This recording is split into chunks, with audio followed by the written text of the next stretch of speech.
And I'm Lydia Howell, your host for Catalyst, your weekly show of politics and culture. And live in the house, we have John Peterson. Welcome to KFAI. Good morning, Lydia. Thanks for having me. Well, I was wondering how to follow up May Day, and like a light bulb exploding over my head, I thought we are in what some of us think of as the really, really silly season of presidential politics, where so many progressive, liberal, left movements get funneled into the presidential election campaigns. And I thought, why not, think of something different? First off, I want to let listeners know, if you go to the Catalyst page at kfai.org, I have the website wrong, and I will correct it. The real website is masspartyoflabor.org, and we'll repeat that. So talk about the rest of the Western industrialized nations. Who else has a labor party? Well, pretty much as you said, every industrialized nation on Earth has a labor party. Or a mass socialist party, or traditions of mass communist parties.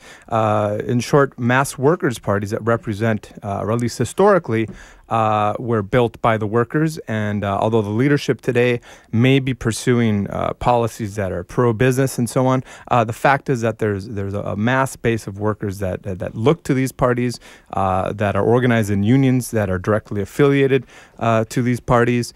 And that obviously is a big reason why a lot of countries have better social services. They have universal health care. They have, basic things like that, better trade union rights, better environmental protections. I mean, just look at Canada, for example. Canada, our neighbors to the north, they have a workers' party. It's called the NDP, the New Democratic Party. And as a result of having this party, even before they ever, even without them being in power, they were able to win universal health care for Canadians just because of the threat of what they might do if they were put into power by a mass working class movement that was demanding things like universal health care and better free universal education. Now, obviously, what we see around the world today is cuts, concessions, and austerity. I mean, I think austerity is a word that a lot of people have learned and are learning the hard way what it means everywhere around the world.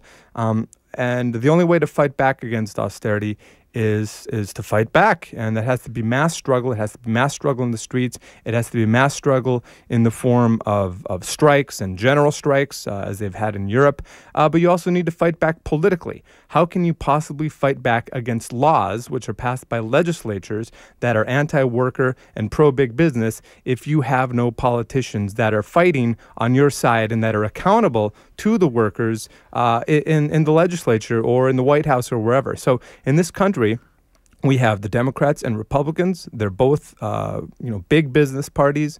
They're both parties that represent the interests of the 1%. If you follow the money, we all know that, whoever pays the piper calls the tune.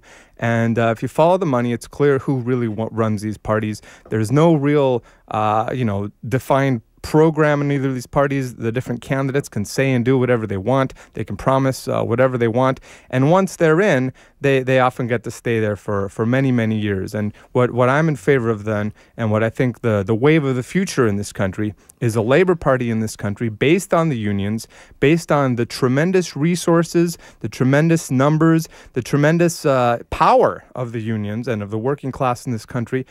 Basing ourselves on that, we really can challenge the power of the 1% and their political parties, the Democrats and the Republicans. Let me just sort of play devil's advocate here. A lot of people would still say, well, you're mentioning the unions, a labor party that's based on the power and the money and the organizational capacity of unions. Well, wait a minute. Isn't that what the Democrats have? Richard Trungpa, head of the AFL-CIO, not that many months ago, the snow was still on the ground, said that the unions were so sure they were going to support the Democratic Party because things like the Employee Free Choice Act, if anybody can remember, there's dust and cobwebs on it. It was put on the shelf after President Obama's election. But, They were fighting for winning back workers' rights to organize on the job. I think most people don't realize, if you've not tried to organize, to unionize your workplace, how difficult it is, and how, even though it's against the law to fire somebody for doing that, employers do it all the time. And it's just not a level playing field at all. So there was this law the unions wanted and were promised by Barack Obama on the campaign trail. But as soon as the election was over, it was never mentioned again. Sure. So it's like, Trump said, well, we're ticked. We don't feel like we're getting represented. And then, in the last 2 weeks or something, the big union said, okay, we endorse President Obama. Yeah, the unions were a major component in the election of President Obama in 2008. They mobilized their membership. They mobilized their resources. They spent over $450 million on the campaign, millions of hours going door to door, phone banking, and that was a major component towards his victory. But the fact is that since the Democratic Party are not accountable to the unions, they're not accountable to the workers, they went ahead and did whatever they wanted. Like you said, a whole bunch of things that Obama promised didn't happen. And in a lot of ways, I think Obama is kind of like one of those Rorschach tests, where those ink blot tests, where they show people an ink blot and they ask them what they think it means. And everybody saw in Obama what they wanted to see. But even at that time, if you actually read what he'd actually said, if you looked at the books that he'd written before he ran for president, if you looked at the campaign promises he made, it was clear whose interests he really served. There is no accountability there. There is no direct connection. And this time around, look, the Democratic Party, they're barely even paying lip service to the unions. I mean, they're holding their national convention in North Carolina, which is the state with the lowest unionization in the country. They're holding it at a non-union hotel. I mean, if that isn't a kick in the face to the unions, and if that isn't a sort of a wake-up call to the unions that, look, these folks are taking us for a ride. It's a classic bait and switch kind of a tactic where, they promise this or they sort of imply that they're going to deliver on this or that. And then when they're actually in office, they do whatever big business tells them to do. If that isn't a signal that it's time to make that break and really radically transform American politics, then I don't know what is. But I think the pressure's building. Like you said, Richard Trumka, the president of the AFL-CIO, a former Labor Party member, the Labor Party that was around in the 90s. He was a supporter. He comes out of the United Mine Workers, which were big supporters of the Labor Party in the 90s. We actually wrote an open letter to him saying, listen, Brother Trumka, if you're the leader of, nearly 10 or more million workers, organized workers in this country, you have a responsibility to lead. You have a responsibility to fight in the interests and to use the members' resources in the interests of the workers and not throw it down the black hole of the Democrats. You should break with the Democrats and put all those resources towards running independent labor candidates all around the country, in places like Wisconsin, for example, for the recall, and of course on a national scale as well. And that would radically transform American politics. So we wrote this letter and we actually hand-delivered it to him, and we were able to ask him about it in front of about 700 or 800 young AFL-CIO activists that were here for a youth summit in Minneapolis last fall from all around the country. And even before we were finished asking the question about the need for a Labor Party, the hall erupted in applause. There's clear support for this out there in the rank and file, in the activist rank and file, who are sick and tired of giving all this money and being forced to mobilize for the Democrats and yet getting absolutely nothing in return, not even a few little token things. And in Trumka's response, he sort of hemmed and hawed and kind of, spoke around the question. But it was clear that, the question itself received more applause than his answer, which just received a little bit of sort of polite applause. And a lot of people that we've been talking to around the country are definitely interested in this question. So far, no union local or no union as a whole has taken up this question, but there is talk about it now. And our role as the Campaign for Mass Party of Labor is to try and help seed that discussion, try and help sort of, yeast the terrain a little bit to get that discussion going. Because ultimately, it's the unions themselves that have the power and resources to actually bring this about, not a small campaign like ourselves. $400 million. What could that do for independent labor candidates challenging members of Congress? That is just such a massive amount of money. And, it seems to me that part of what has happened, it's like too many folks didn't learn the lessons of the Clinton years. I'm not saying the Democrats were perfect before that. They weren't.